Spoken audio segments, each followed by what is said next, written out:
जन्म पाली जिले के अखेराज सोनगरा की पुत्री एवं महाराणा उदय सिंह की महारानी जयवंत कमल की कोख से विक्रम संवत 1597 में अर्थात 9 मई 1540 को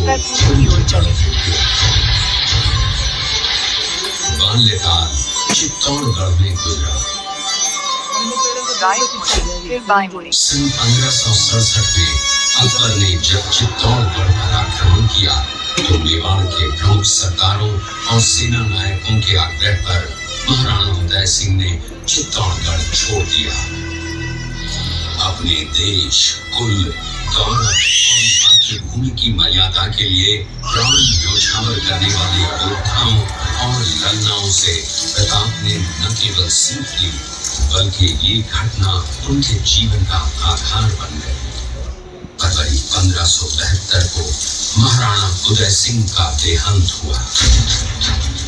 प्रताप की ज्येष्ठता और योग्यता को ध्यान में रखते हुए सरदारों ने उनको राजगद्दी पर आसीन किया।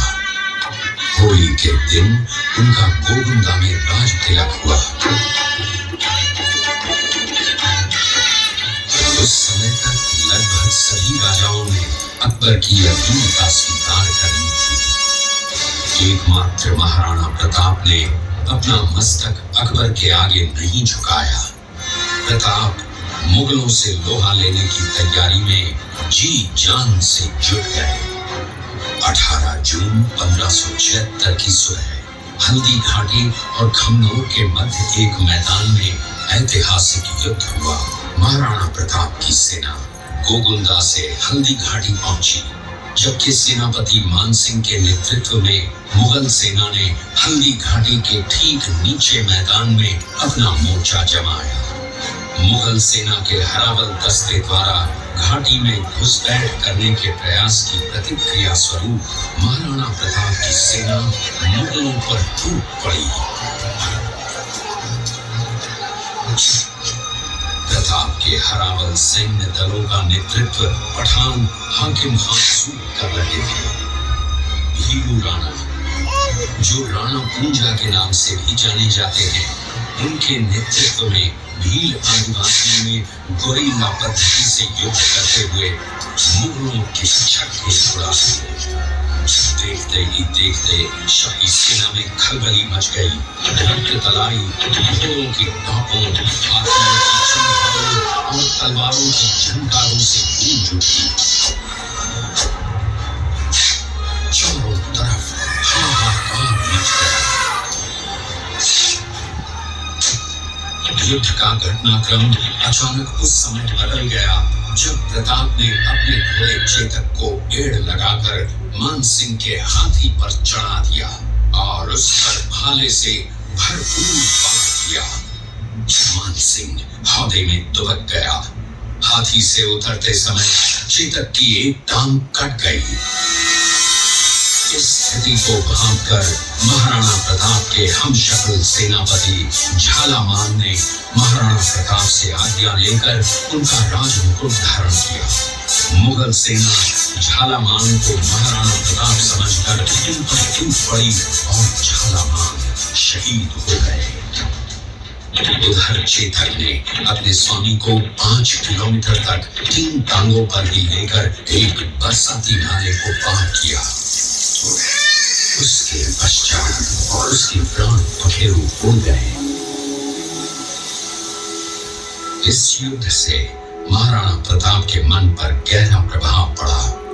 परिणाम स्वरूप उन्होंने मुगलों पर विजय प्राप्त करने तक राजसी ठाट बाट छोड़ने और पत्तों पर भोजन करने का प्रण लिया, जिसे उन्होंने जीवन भर निभाया। महाराणा प्रताप ने अपना सैन्य बल बढ़ाकर सर्वप्रथम अरावली पर्वत की घाटियों में बसे दिलेर पर चढ़ाई कर विजय प्राप्त की। इसके बाद कुंभलगढ़ पर भी विजय प्राप्त की। सिर्फ चित्तौड़गढ़ को छोड़कर सारे मेवाड़ को अपने अधीन कर लिया। कालांतर में महाराणा ने चावंड में अपनी राजधानी स्थापित की।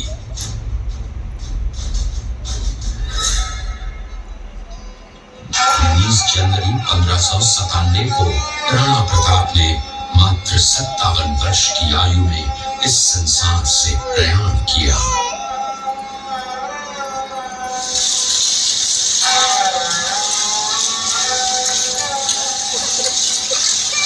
हल्दी घाटी का युद्ध एक सांप्रदायिक युद्ध न होकर आत्मसम्मान, मातृभूमि की स्वतंत्रता व स्वाधीनता का संघर्ष था। इसका प्रमाण ये है कि जहां पर अकबर की सेना के सेनापति जयपुर के राजा मानसिंह थे, वहीं पर महाराणा प्रताप की सेना के सेनापति काबुल के हाकिम खान सूद थे। महाराणा प्रताप स्वतंत्रता की वेदी पर एक ऐसा अंगारा था जो आत्मसम्मान व देश गौरव के लिए दिन रात जलता रहा, धधकता रहा और अंत में बुझकर भी उसने देश में ऐसा लौह भर दिया जिसकी प्रखर किरणों ने भारत माता को गुलामी की जंजीरों से मुक्त कराने के लिए सदा प्रेरित किया।